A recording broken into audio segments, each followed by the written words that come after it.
Ned, a little birdie told me it's draft season, so I want you to check in on the drafts in your house. Are your windows all blocked up and everything? No, it's fantasy football draft season, Ariel. Oh, man. And it is time to talk fantasy football. Now, this tip is actually pretty obvious for people who play fantasy football a lot. But if you don't, if you're in a league for the first time, you're trying to figure it out, if you're thinking about joining, I am in a ton of leagues with first-time fantasy footballers, and the question is always like, how do I draft?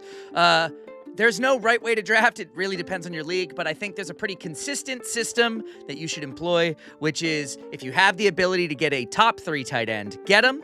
You should wait on a quarterback until very late in the draft, unless for some reason they're all going like hotcakes, and you should draft running backs early and often and have a lot of them on your team. Especially if you're in a PPR league, point per reception. That means you want running backs who catch the ball as well for bonus points. But your fantasy football draft, as a general rule, don't draft a quarterback in the first 6 rounds and often first 8 rounds because there will still be good ones there by the time you get there. And as an expert in this myself, I just want to let Ned shine on this one. He's coming up in the fantasy world. Tip and Dales, let us know if you are in any fantasy leagues, and if so, what sports? And would you like tips on any of those fantasy sports? I probably play them. Really? Yeah. What else?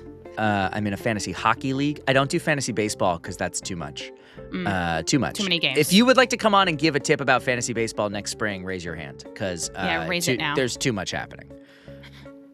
And there's too much happening for us tomorrow, in the world. Which is why we're going to have a guest tip, and that guest tip is going to come from Orly Siegel. It's her last tip for the month of August. Thank you to Orly. So come on back tomorrow and check that out.